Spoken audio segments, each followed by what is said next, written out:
Hey, good morning, Julie here. Welcome to Mahood Life. We are reading through the Bible in a year.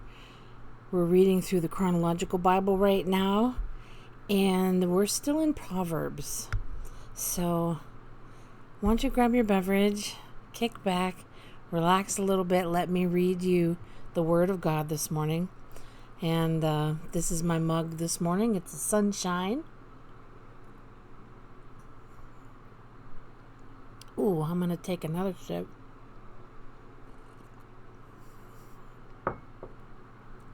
That's a good. Okay, let's get started. All right. This section that we're going to be reading about is entitled Control of Self. Self-control. Like a city whose walls are broken down is a man who lacks self-control. A fool gives full vent to his anger, but a wise man keeps himself under control. Rashness. It is a trap for a man to dedicate something rashly and only later to consider his vows. The plans of the diligent lead to profit as surely as haste leads to poverty. What you have seen with your eyes, do not bring hastily to court, for what will you do in the end if your neighbor puts you to shame? Do you see a man who speaks in haste? There is more hope for a fool than for him. This next section is temper and patience. A fool shows his annoyance at once, but a prudent man overlooks an insult. A wise man fears the Lord and shuns evil, but a fool is hot-headed and reckless. A quick-tempered man does foolish things, and a crafty man is hated. A patient man has great understanding, but a quick-tempered man displays folly.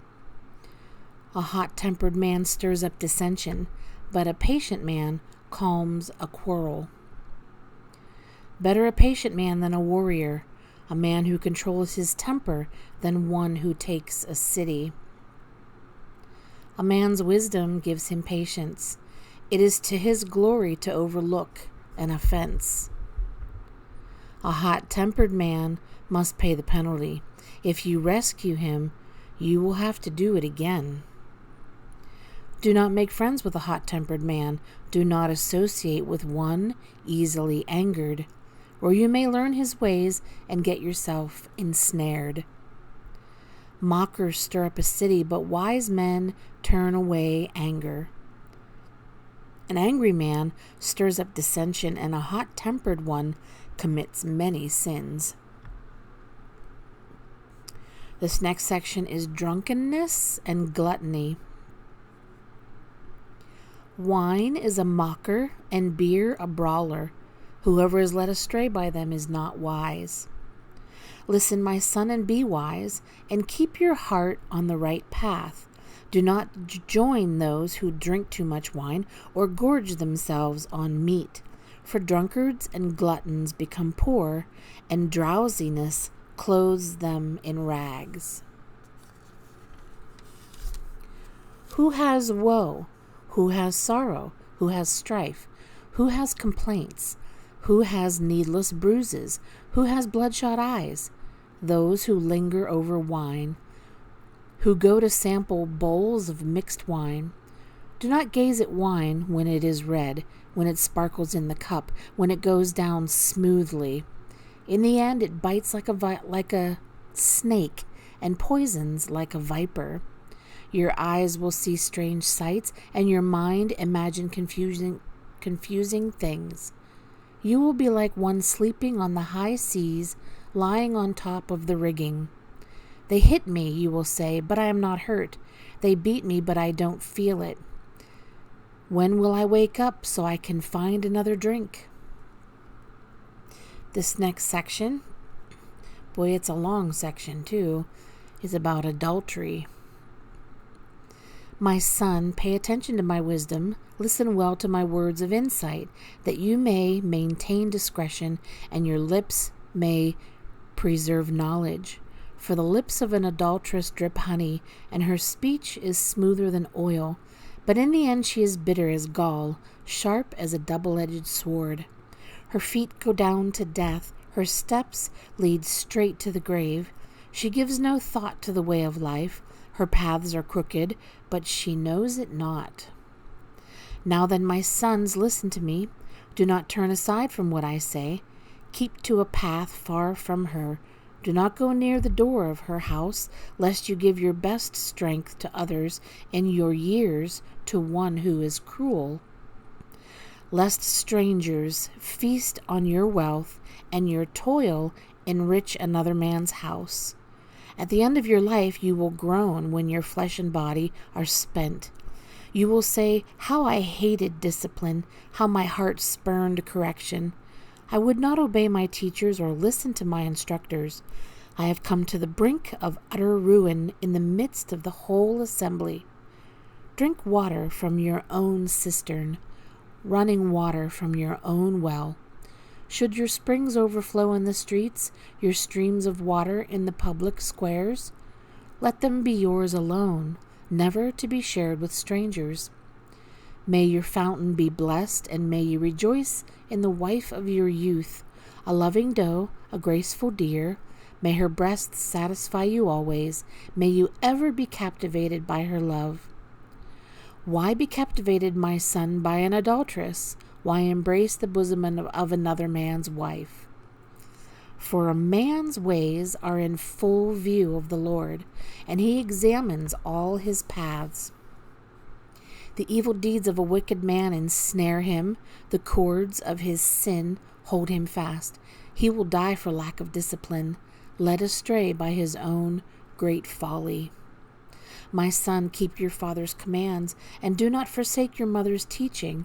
Bind them upon your heart forever. Fasten them around your neck. When you walk, they will guide you. When you sleep, they will watch over you. When you awake, they will speak to you. For these commands are a lamp, this teaching is a light, and the corrections of discipline are the way to life, keeping you from the immoral woman, from the smooth tongue of the wayward wife. Do not lust in your heart after her beauty, or let her captivate you with her eyes. For the prostitute reduces you to a loaf of bread, and the adulteress preys upon your very life.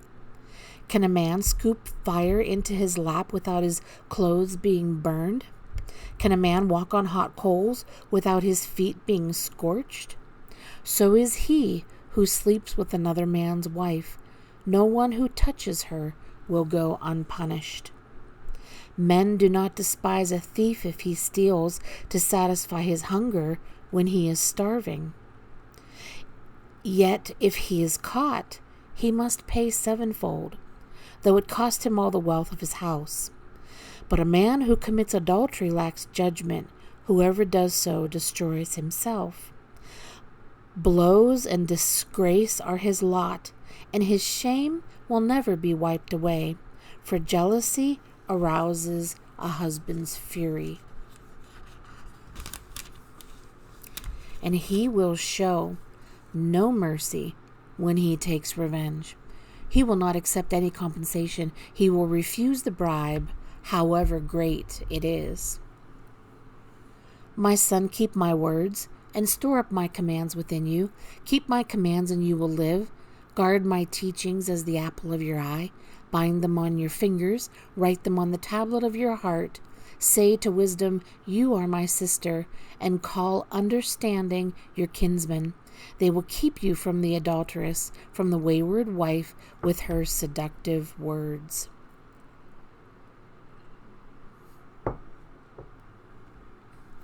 At the window of my house, I looked out through the lattice. I saw among the simple, I noticed among the young men, a youth who lacked judgment. He was going down the street near her corner, walking alone in the direction of her house at twilight, as the day was fading, as the dark of night set in.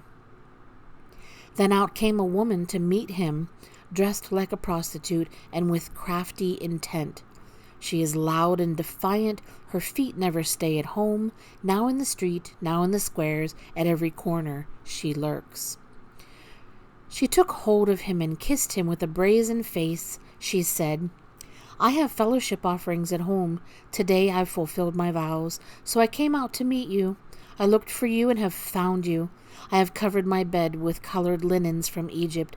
I have perfumed my bed with myrrh, aloes, and cinnamon. Come, let's drink deep of love until morning. Let's enjoy ourselves with love. My husband is not home. He has gone on a long journey. He took his purse filled with money and will not be home till full moon. With persuasive words, she led him astray. She seduced him with her smooth talk. All at once he followed her, like an ox going to the slaughter, like a deer stepping into a noose, till an arrow pierces his liver, like a bird darting into a snare, little knowing it will cost him his life. Now then, my sons, listen to me. Pay attention to what I say. Do not let your heart turn to her ways or stray into her paths. Many are the victims she has brought down. Her slain are a mighty throng. Her house is a highway to the grave, leading down to the chambers of death. The mouth of an adulteress is a deep pit. He who is under the Lord's wrath will fall into it. Whew. This next one is prostitution. My son, give me your heart and let your eyes keep to my ways, for a prostitute is a deep pit, and a wayward wife is a narrow well. Like a bandit she lies in wait, and multiplies the unfaithful among men. A man who loves wisdom brings joy to his father, but a companion of prostitutes squanders his wealth. Whew, that was a doozy. And that finishes today's reading of the Word of God. Join me again tomorrow. We are still in Proverbs. And it's some juicy stuff going on here in Proverbs. Anyway, you guys have a blessed day today.